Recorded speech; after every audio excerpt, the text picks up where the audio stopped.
Hi guys, welcome back to Vijay drama FM. இன்னைக்கு நம்ம 18th episode பார்க்கலாமா? ஆனால் அதுக்கு முன்னாடி நம்ம சேனலை மறக்காம சப்ஸ்கிரைப் பண்ணிக்கோங்க. அண்ட் வீடியோ ஃபுல்லாக பார்த்துட்டு பிடிச்சிருந்தா லைக் அண்ட் கமெண்ட் பண்ணிக்கோங்க.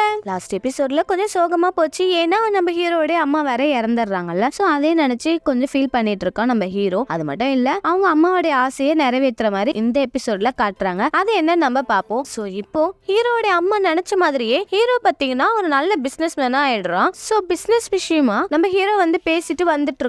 அந்த நேரம் லிஃப்ட்ல பார்த்தா நம்ம ஹீரோயினி மாதிரியே அவனுக்கு தெரியுது. பட் ஆனா அது ஹீரோயினி கிடையாது. அவனுக்கு இவன் நினைப்பு அடிக்கடி வந்துட்டு போறதுனால இவனுக்கு யாரை பார்த்தாலும் ஹீரோயினி மாதிரி தோணும். சோ இவனுமே அதை பார்த்து அடிக்கடி ஏமாந்தும் போயிருக்கான். அப்புறம் நெக்ஸ்ட் சீன்ல நம்ம ஹீரோக்காக அவனோட ஃப்ரெண்டு வெயிட் பண்ணிட்டு இருக்கான். அப்ப டேய், நான் உனக்காக எவ்வளவு நேரம் வெயிட் பண்ணிட்டு இருக்கேன், நாளைக்கு மேரேஜை வச்சுட்டு இவ்வளவு லேட்டாவ வருவேன் அப்படின்னு சொல்லும் போது நம்ம ஹீரோ சொல்லுவான், டேய் மாப்பிள்ள, உனக்காக தான்டா நான் பர்ச்சேஸ் பண்றதுக்காக போயிருந்தேன் இந்தான்னு சொல்லிட்டு அவனுக்காக வாங்கி வச்சிருந்ததை நம்ம ஹீரோ ஃப்ரெண்டு கிட்ட கொடுத்துட்டு அப்படியே உங்க கார்ல பேசிட்டு வராங்க. இப்ப நம்ம ஹீரோட ஃப்ரெண்டுக்கு மேரேஜ் ஆக போதில்ல. சோ அதுக்கான பேச்சுலர் பார்ட்டி வைக்கணும் அப்படின்னு சொல்லி பேசிட்டு வந்துட்டு இருக்காங்க. அப்ப நம்ம ஹீரோவும் ஹீரோட ஃப்ரெண்டும் ட்ரிங்க்ஸ் பண்ணிட்டே பேசிட்டு இருக்காங்க. இந்த 2 வருஷத்துல என்னென்னவோ நடந்துடுச்சு, நம்ம லைஃபே மாறிடுச்சுடா அப்படின்னு சொல்லிட்டு இவங்களுடைய லைஃபை பத்தி பேசிட்டு இருக்காங்க. இவங்களுடைய லைஃபை பத்தி இவங்க பேசிட்டே இருக்கும்போது அந்த பொண்ணோட வீட்டுல வந்து யாரும் வரமாட்டாங்கல்ல. சோ அதை நினைச்சு இவன் ஃபீல் பண்ணி சொல்லிட்டு ரொம்பவே ட்ரிங்க்ஸ் பண்ணிட்டு இருக்கோம். அப்ப நம்ம ஹீரோ சொல்லுவான், டேய் நாளைக்கு மேரேஜை வச்சுட்டு நீ இப்படி எல்லாம் ட்ரிங்க்ஸ் பண்ணிட்டு இருக்காத, கொஞ்சம் கண்ட்ரோல் பண்ணிக்கோடா அப்படின்னு சொல்லிட்டு இருப்பான். அப்ப அப்படி மெமரிஸ்லாம் நினைச்சு பார்த்துட்டு இருக்கும்போது அப்புறம் பாத்தீங்கன்னா வெட்டிங்க்கு வச்சிருந்த ஷூஸை வந்து அவகிட்ட இன்னும் குடுக்கல போல. சோ அதை குடுக்கறதுக்காக என்ன பண்ணுவாங்க, இவங்க 2 பேரும் போவாங்க. அப்ப நம்ம மாஸ்டர் பொண்ணு பாத்தீங்கன்னா பொண்ணோட ரூம்ல இருந்துட்டு விடமாட்டா. ஏன்னு கேட்டா, ஏண்டா நாளைக்கு கல்யாணம் வச்சுட்டு இன்னைக்கு நீ பொண்ணு பாக்கணும்னு நினைக்கிறியா, போடா ஒழுங்கா வெளியே போங்கடா அப்படின்னு சொல்லும். அவன ரூம்குள்ளேயே விடமாட்டா. அப்ப வந்து இவன் என்ன பண்ணுவா, என்னதான் விட மாட்டேன்றா, நீ அது போட மச்சம் போயிட்டு இந்த ஷூவை குடுத்துட்டு வா அப்படின்னு சொல்லும் போது நம்ம ஹீரோ என்ன பண்ணுவா, சரின்னு சொல்லிட்டு உள்ள போயிட்டு ஷூ கொடுக்க போவான். அங்க பார்த்தா நம்ம ஹீரோயினி தான் மேக்கப் போடுறதுக்காக வந்திருக்கா போல. சோ நம்ம ஹீரோயினியோட ஃப்ரெண்டு தானே இவளுமே. சோ அவளுக்காக மேக்கப் போடுறதுக்கு வந்திருக்கா போல. இந்த நிலைமையில பார்த்த உடனே இப்ப நம்ம ஹீரோக்கு ஒண்ணுமே பேசணும்னு தோணல. ஆனா நம்ம ஹீரோயினி என்னவோ நம்ம ஹீரோவை பார்த்தோன்னே சிரிப்பான். இவனுக்கு வந்து அவளை ஃபேஸ் பண்ண முடியாது. சோ உடனே வெளியே போயிடுவான். அப்ப போய் அவன்கிட்ட கேட்பான், ஏண்டா ஹீரோயினி எப்படிடா இங்க வந்தா, அவளை ஃபேஸ் பண்ணவே என்னால முடியலடா, எனக்கு ரொம்ப கஷ்டமாயிடுச்சு அப்படின்னு சொல்லும் போது, அப்ப ஏண்டா நீ இப்ப எப்படி வந்தான்னு எனக்கு தெரியல, ஆனா நீ அவகிட்ட பேசிருக்கலாமே அப்படின்னு சொல்லும் போது, ஒருவேளை அவ கூட இன்வைட் பண்ணிருப்பாடா, ஏன்னா அவளோட ஃப்ரெண்டு தானே, அவ இன்வைட் பண்ணிருப்பா, நீ என்ன பேசாம வந்த அப்படின்னு கேட்பான். அதுக்கு இவன், டி எவ்வளவு நாள் ஆயிடுச்சு, நான் வேற அவளை சொல்லாம கொள்ளாம வேற வந்து நான் அவளை தனியா விட்டுட்டு வந்துட்டேன், அவளை எப்படி ஃபேஸ் பண்றதுன்னு எனக்கு தெரியலடா அப்படின்னு சொல்லும் போது அப்ப சொல்லுவான், டி நீ பேசலனாலும் பரவாயில்ல, அட்லீஸ்ட் ஒரு சாரியாவது போய் கேளுடா போடா அப்படின்னு சொல்லுவான் நம்ம ஹீரோ ஃப்ரெண்டு. அப்புறம் இவன் சரி சாரியாவது கேட்டுடலாம் அப்படின்னு யோசிச்சுட்டு இருக்கும்போது இப்ப நெக்ஸ்ட் டே மார்னிங் பாத்தீங்கன்னா மேரேஜுக்கான எல்லா ஏற்பாடும் பண்ணிட்டாங்க போல. சோ வீட்ல இருந்து இவங்களை கூப்பிட்டுட்டு வராங்க காருக்கு. அப்ப எல்லாமே ரொம்ப ஹாப்பியா அவங்க 2 பேரும் வந்துட்டு இருக்கோம். அப்ப கார்ல ஏற போவான். அப்ப ஹீரோ ஃப்ரெண்டு சொல்லுவான், பின்னாடி வர கார்ல வாடா, ஏன்னா ஹீரோயினி வந்து அந்த கார்ல வரா, சோ நீயும் பேசிட்டு வரலாம், அதனால நீ அந்த கார்ல வான்னு இவன் சொல்லவும் சரி நம்ம ஹீரோ என்ன பண்ணுவான், சரி போய் எப்படியாவது ஒரு சாரியாவது கேட்டுடலாம் அப்படின்னு சொல்லிட்டு இவன் சொன்ன மாதிரியே பின்னாடி வர கார்ல ஏறிப்பான். பார்த்தா அங்க ஹீரோயினி இருக்க மாட்டா. ஹீரோட அண்ணா கூட ஒர்க் பண்ணிட்டு இருப்பான்ல, அவன் தான் இருப்பான். சோ அவங்கிட்ட ஹீரோயினை பத்தி விசாரிக்கும் போது அவளுக்கு ஏதோ வேலை இருந்துச்சு, அதனால அவ கிளம்பி போயிட்டாப்பா அப்படின்னு சொல்லிட்டு, ஒன்ஸ் அப்பான் டைம் கஷ்டப்பட்ட காலத்துல வந்து உங்க அண்ணா தான் எனக்கு நிறைய ஹெல்ப் பண்ணிருக்காரு, இப்போ நான் வந்து உன் கூட ஒர்க் பண்றேன், எனக்கு ரொம்பவே ஹாப்பியா இருக்கா அப்படின்னு சொல்லிட்டு அவனோட ஃபீலிங்ஸ் இவன் ஷேர் பண்ணிட்டு வந்துட்டு இருப்பான். ஆனா நம்ம ஹீரோக்கு என்னன்னா, எப்படியாவது ஹீரோயினி கிட்ட சாரியாவது கேட்டுடலான்னு வந்திருப்பான். ஆனா இவன் இப்படி பேசிட்டு இருப்பான். அப்புறம் அது மட்டும் இல்ல, இப்போ ஹீரோட ஃப்ரெண்டுக்கு மேரேஜ் ஆக போதுல, சோ அந்த பொண்ணுக்குன்னு பார்த்தா ரிலேட்டிவ்ஸ் யாருமே இல்ல, அதை நினைச்சும் வேற ஃபீல் பண்ணி சொல்லிட்டு இருப்பான். பாவம் அந்த பொண்ணு ரொம்பவே கஷ்டப்பட்டுட்டு இருக்கு அப்படின்னு சொல்லிட்டே வந்துட்டு இருப்பான். அப்ப இவனுக்கு ஒரு ஐடியா வரும், காரை கொஞ்சம் ஸ்டாப் பண்ணுங்க, நான் ஒரு இடத்துக்கு போக வேண்டியது இருக்கு அப்படின்னு சொல்லிட்டு இவன் நிறுத்திட்டு போக, இங்க பாத்தீங்கன்னா மேரேஜுக்காக எல்லாம் மொய் கவர்ல எழுதிட்டு இருக்காங்க போல. இப்ப மாஸ்டர் பொண்ணு என்ன பண்ண 2 கவர் எழுதும். என்னன்னு பார்த்தா அந்த பொண்ணுக்கு ஒரு கிஃப்டும், அவளுடைய ஆள் இருக்கான்ல, அதான் சிங்கரா ஆகணும்னு சொல்லிட்டு அவன் வெளியூர் போயிருக்கான்ல, சோ அவனுக்காக ஒரு மொய் கவரும் எழுதுவா. நம்ம ஹீரோ என்ன பண்ணுவான், டைரக்டர் டிங் இருக்கான்ல, அவனுடைய வைஃப் தானே அவளுக்கு ரிலேட்டிவ், சோ அவ வீட்டுக்கு வந்து கூப்பிடலான்னு வருவான். ஆனா ஆல்ரெடி நம்ம ஹீரோயினி வந்து அந்த ஆன்ட்டியை சமாதானப்படுத்திட்டு இருக்கோம், இங்க பாருங்க அந்த பொண்ணுக்கு யாரும் இல்ல, நீங்க கஷ்டப்பட்ட டைம்ல எல்லாம் அந்த பொண்ணு உங்களுக்கு எவ்வளவு ஹெல்ப் பண்ணிருக்கா, நீங்க வந்து அவளோட மேரேஜ்ல கண்டிப்பா கலந்துக்கணும், அவங்கள ஆசீர்வாதம் பண்ணணும் அப்படின்னு சொல்லி சமாதானப்படுத்திட்டு இருக்கா. அந்த டைம் நம்ம ஹீரோவும் கரெக்டா வருவான். அப்ப பார்த்து நம்ம ஆன்ட்டி வந்து இவங்க 2 பேருமே சமாதானப்படுத்தியும் சமாதானம் ஆகவே ஆகாது,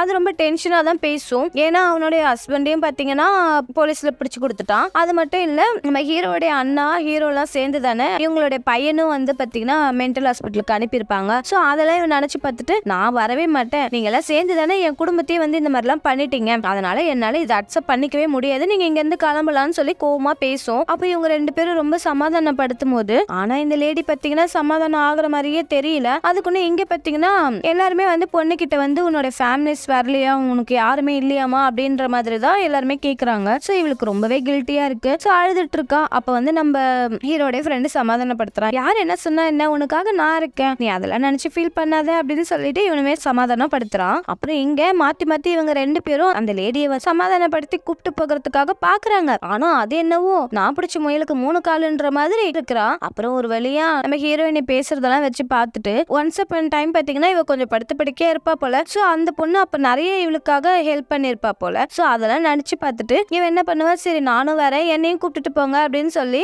இவங்க அப்படியே கிளம்ப.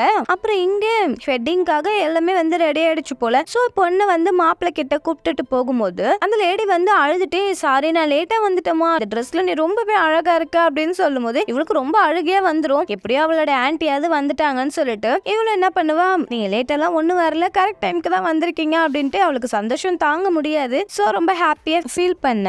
அப்போ இந்த லேடியும் வந்து சொல்லும், உன்னை வந்து சின்ன வயசுல இருந்தே நான் தான் தூக்கி வளர்த்தேன், எனக்கு உன்னை ரொம்ப பிடிக்கும், ஆனா வந்து சமீப காலமா வந்து நம்ம வீட்டுல இந்த மாதிரிலாம் ஏதோ நடந்து போச்சு, சோ அதை நினைச்சு நான் ரொம்ப ஃபீல் பண்றேமா, அதனால இன்னைக்கு உன்னோட மேரேஜ் வந்து நீ ரொம்ப சந்தோஷமா இருக்கணும், என்னோட பிளெஸிங் உனக்கு எப்பவுமே இருக்கும் அப்படின்னு சொல்லி அவளை பிளெஸ் பண்ணுவாங்க. சோ அப்படியே ஹாப்பியா கியூட்டா இவங்க மேரேஜ் நடந்து முடிக்க எல்லாரும் ட்ரிங்க்ஸ் பண்ணிட்டு இருக்காங்க. அப்ப நம்ம ஹீரோயினுமே அவளோட ஃபியூச்சரை நினைச்சு ரொம்ப ஃபீல் பண்ணி ட்ரிங்க்ஸ் பண்ணிட்டு இருக்கா. நம்ம ஹீரோ வந்து ஹீரோயினி கிட்ட பேசலாம்னு சொல்லி கிட்ட வரான். கரெக்டா அவங்க அப்பா வந்து தடுத்துறாரு. ஏன்னா அவங்க ஃப்ரெண்டுக்கு அங்க மேரேஜ் நடந்துட்டு இருக்கு, அவங்கள அங்க ஜாலியா என்ஜாய் பண்ணிட்டு இருக்காங்க, தனியா நின்னுட்டு நீ என்ன இங்க பண்ணிட்டு இருக்க அப்படின்னு சொல்லி அவனை அனுப்பி விட்டுருவான். அப்போ ஹீரோயினுக்கு எங்க அங்கிள் ஆன்ட்டி வரலையா அப்படின்னு கேட்கும்போது அப்பதான் வந்து ஹீரோட அம்மா இறந்துட்டாங்கன்ற விஷயம் ஹீரோயினுக்கே தெரிய வரும். இப்ப அவன் வந்து சொல்லிடுவான், இல்லம்மா அவங்க இறந்துட்டாங்க அப்படின்னு சொல்லும் போது இப்ப வந்து அவளுக்கு ரொம்பவே கஷ்டமாயிடும். அப்பதான் அவ புரிஞ்சுக்கிறா, ஹீரோ வந்து இத்தனை நாளா நம்மள தேடி வராததுக்கு காரணம் இதுதான் சொல்லிட்டு இவ மனசுக்குள்ளே நினைச்சிட்டு இருக்கா. சோ அதுக்கப்புறம் வந்து மேரேஜ் எல்லாம் முடிச்சுட்டு இப்பதான் இவங்க நல்ல பிசினஸ் மேன் ஆயிட்டாங்கல்ல. சோ இவங்க வீடு பார்க்கவே ரொம்ப அழகா இருக்கு. சோ எல்லாத்தையும் பார்த்துட்டு எல்லாரும் போய் ஒளிஞ்சுப்பாங்க. அப்ப வந்து மேரேஜ் ஆன கப்பல் வந்து வராங்க. சோ மேரேஜ் ஆனோடனே எல்லாம் என்ஜாய் பண்றதானே பாப்பாங்க. அவனோட ஒய்ஃபை கூப்பிட்டுட்டு வரும்போது இவங்க எல்லாம் ஒளிஞ்சிட்டு இருக்கிறது தெரியாம அவரு ரொமான்டிக்கா பேச, அந்த நேரம் பாத்தீங்கன்னா நம்ம ஹீரோயினையும் ஹீரோவும் வந்து பாத்தீங்கன்னா ஒரே இடத்துல ஒளிஞ்சிட்டு இருக்காங்க போல. மேரேஜ் ஆன நியூ கப்பலும் என்ன பண்ணுவாங்க வந்து பேசிட்டு இருக்காங்க. அப்புறம் எல்லாம் சர்ப்ரைஸ் சொல்லிட்டு எல்லாரும் உள்ள வரவும் இவங்களுக்கு ஒரு மாதிரி ஆயிடுது. டே ஏண்டா என்னோட வீட்டுல நீங்க என்னடா பண்ணிட்டு இருக்கீங்க அப்படின்னு சொல்ல, அப்புறம் நல்லா ஜாலியா என்ஜாய் பண்ணிட்டு இருக்கா. அப்படியே சாங்ஸ் எல்லாம் போட்டுட்டு பயங்கரமா என்ஜாய் பண்ணிட்டு இருக்காங்க. அதுக்கப்புறம் பாத்தீங்கன்னா நம்ம ஹீரோயினி ஊருக்கு போறாங்க போல. சோ அவளை போக விடாம தடுக்கணும்னு நினைக்கிறானா இல்ல போறதுக்குள்ள ஒரு சாரியாவது கேட்டுடலாம் அப்படின்னு சொல்லிட்டு நினைச்சானான்னு தெரியல. ஹீரோட ஃப்ரெண்டு சொன்னது இவனே என்ன பண்ணுவான், வேகமா கார் எடுத்துட்டு ஹீரோயினி பாக்குறதுக்காக போறான். அந்த கார்ல போகும்போதே நம்ம ஹீரோயினி கூட இருந்த மெமரிஸ் எல்லாம் அவனுக்கு ஞாபகம் வருது. சோ எல்லாத்தையுமே நினைச்சு பார்த்துட்டு அப்படியே டிரைவ் பண்ணிட்டு போயிட்டு இருக்கான். அங்க பார்த்தா யாருமே இருக்க மாட்டாங்க. சோ இவனுக்கு ரொம்பவே கஷ்டமாயிடும். அப்புறம் பின்னாடி பார்த்தா நம்ம ஹீரோயினி வருவான். சோ இன்னும் போட் வரதுக்கு வந்து லேட் ஆகும் போல, அதனால தான் நான் வெயிட் பண்ணிட்டு இருக்கேன் அப்படின்னு சொல்லும் போது அப்போ ஹீரோவும் ஹீரோயினி கையில ஒரு கொடையை கொடுத்துட்டு, நீ என் மேல கோவமா இருக்கன்னு எனக்கு தெரியும், இவன் சாரி கேட்க நம்ம ஹீரோயினி வந்து ஹீரோட அம்மா இறந்துடுறாங்கல்ல. சோ அதை பத்தி விசாரிப்பா. அப்போ ஹீரோவும் சொல்லுவான், அம்மாக்கு கேன்சர் இருக்கு, அது எங்களுக்கு தெரியாமலே இருந்திருக்கு, லாஸ்ட் டைம் செக் பண்ணும்போது தான் தெரிய வந்தது, அதனாலதான் அவங்க வந்து இப்படி இறந்துட்டாங்க அப்படின்னு அவனுமே அதை சொல்லி ஃபீல் பண்ணிட்டு இருப்பான். இப்போ ஒரு வழியா இவங்க 2 பேரும் பேசி இவனும் சாரி கேட்டுறான். இவளுமே அந்த சாரியை வந்து ஏத்துக்கிட்டு கிளம்பி மறுபடியும் போறா போல. ஹீரோவை பிரிஞ்சு போறத நினைச்சு இவளுமே ஃபீல் பண்றா. சோ இவ என்ன பண்ணுவா, இந்த பேர் முடிஞ்சு போன விஷயம், அதை பத்தி நீ ஒன்னும் ஃபீல் பண்ணிட்டு இருக்காத, இதுக்கப்புறம் உன்னோட ஃபியூச்சரை நீ பாரு, என்னோட ஃபியூச்சரை நான் பாத்துக்கிறேன் அப்படின்னு சொல்லிட்டு இவ போக இந்த எபிசோடு இதோட முடியுது. நம்ம நெக்ஸ்ட் எபிசோட்ல மீட் பண்ணலாம். Thank you friends, bye bye guys.